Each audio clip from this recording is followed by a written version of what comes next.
पाठ 5 यायावर साम्राज्य स्मरणीय तथ्य 1। यायावर समाजों के ऐतिहासिक स्रोत हैं। इतिवृत्त, यात्रा वृत्तांत, नगरीय साहित्यकारों के दस्तावेज। कुछ निर्णायक स्रोत हमें चीनी, मंगोली, फारसी और अरबी भाषा में भी उपलब्ध है। 2। यायावर साम्राज्य की अवधारणा विरोधात्मक प्रतीत होती है, क्योंकि यायावर लोग मूलतः घुमक्कड़ होते हैं। मध्य एशिया के मंगोलों ने पार महाद्वीपीय साम्राज्य की स्थापना की और एक भयानक सैनिक तंत्र और शासन संचालन की प्रभावी पद्धतियों का सूत्रपात किया। 3।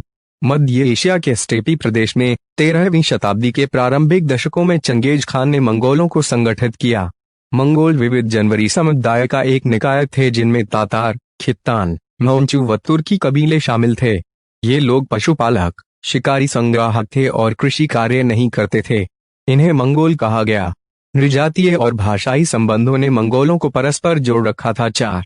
स्टेपी क्षेत्र में संसाधनों की कमी के कारण मंगोलों तथा मध्य एशिया के यायावरों को व्यापार एवं वस्तु विनिमय के लिए पड़ोस में स्थित चीन में जाना पड़ता था।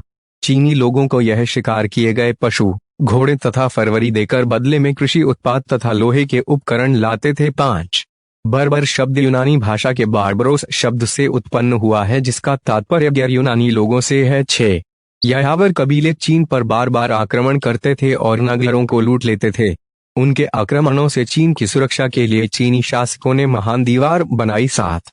चंगेज खान, जिसका प्रारंभिक नाम तिमुजलन था, 1206 तक उसने अपने शत्रुओं को निर्णायक रूप से पराजित कर दिया था और स्टेपी क्षेत्र का सबसे प्रभावशाली व्यक्ति बन गया।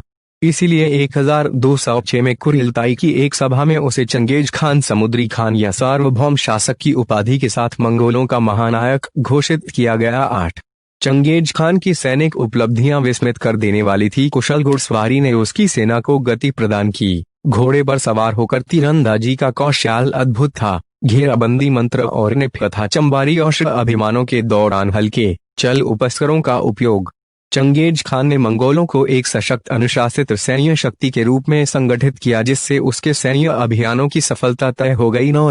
नई सैनिक टुकड़ियों को जो उसके 4 पुत्रों के अधीन थी, नोमान कहा जाता था। 10।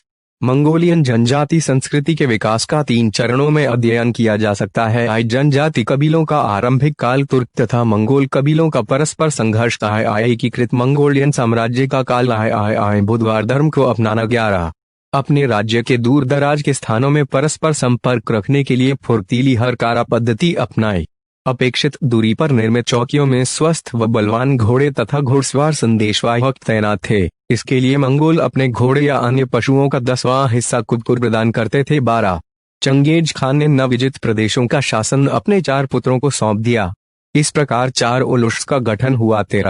13वीं शताब्दी के मध्य तक मंगोलों का एक एकीकृत जन समूह बन गया था, जिन्होंने एक विशाल साम्राज्य का निर्माण किया। उन्होंने अत्यंत जटिल शहरी समाजों पर शासन किया, जिनके अपने अपने इतिहास, संस्कृतियां और नियम थे। अपने साम्राज्य पर राजनीतिक प्रभुत्व होने के बावजूद संख्यात्मक रूप से मंगोल अल्पसंख्यक रहे। अपनी पहचान और विशिष्टता की रक्षा के लिए उन्होंने यास विधि संहिता को अपनाया। 14। मौस को प्रारंभिक स्वरूप में यसाक लिखा जाता था। इसे चंगेज खान 1206 में कुरिलताई में लागू था। इसका अर्थ का विधि, आज्ञप्ति व आदेश। इसमें प्रशासनिक विनिमय हैं, जैसे आखेट, सैन्य और डाल प्रणाली का संगठन। 15। मंगोलों के पतन के मौलिक कारण थे। उनकी संख्या बहुत कम थी और वे अपनी प्रज्ञा की अपेक्षा कम सभ्य थे। आपसी विरोध व अपनी सभ्यता को विजित देशों की सभ्यता में मिलाना। मंगोलों द्वारा अन्य धर्मों का अपनाया जाना। 16। मंगोलों के लिए चंगेज खान एक महान शासक था। उसने मंगोलों को संगठित किया, कबीलाई लड़ाइयों और चीनियों द्वारा शोषण से मुक्ति दिलाई, पार महाद्वीपीय साम्राज्य बनाया, व्यापार के रास्ते तथा बाजारों को पुनः स्थापित किया। इनका शासन बहुजातीय, बहुभाषी, बहुधार्मिक था। 17। अब मंगोलिया एक स्वतंत्र राष्ट्र है और चंगेज खान एक महान राष्ट्रनायक के रूप में तथा आराध्य शक्ति के रूप में मान्य है। अति लघुतरीय प्रश्न, दीर्घ प्रश्न, 8 अंक वाले प्रश्न 1। चंगेज खान की सैनिक उपलब्धियों का वर्णन कीजिए। उसकी सफलता के क्या कारण थे? उत्तर। चंगेज खान की सैनिक उपलब्धियां कुशल घुड़सवार सेना, तीरंदाजी का अद्भुत कौशल, मौसम की जानकारी, घेराबंदी की नीति ने तथा बमबारी की शुरुआत, हल्के चल उपस्करों का निर्माण। अन्य उपयुक्त बिंदु। प्रश्न 2। मास क्या था? इसके अर्थ में परिवर्तन आने के क्या कारण थे? मास के महत्व की विवेचना कीजिए।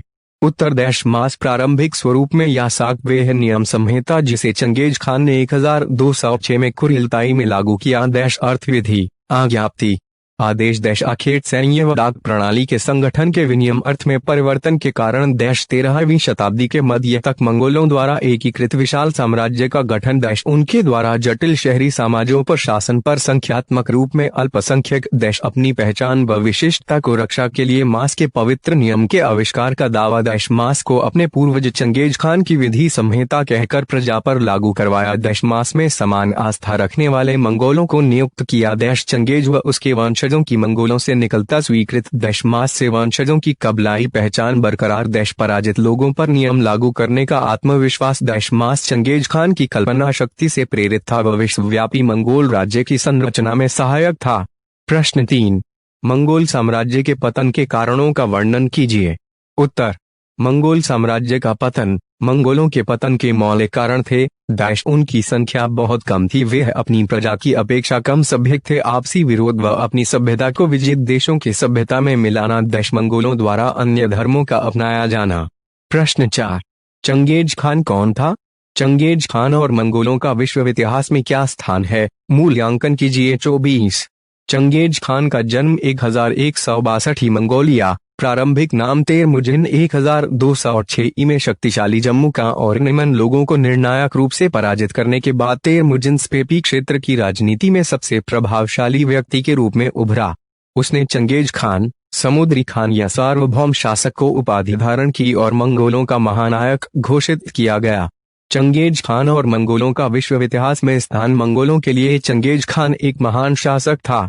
उसने मंगोलों को संगठित किया, चीनियों द्वारा शोषण से मुक्ति दिलाई, पार महाद्वीपीय साम्राज्य बनाया, व्यापार के रास्ते तथा बाजारों को पुनः स्थापित किया। इसका शासन बहुजातीय, बहुभाषी, बहुधार्मिक था। अब मंगोलिया एक स्वतंत्र राष्ट्र है और चंगेज खान एक महान राष्ट्रनायक के रूप में तथा अरहम व्यक्ति के रूप में मान्य है।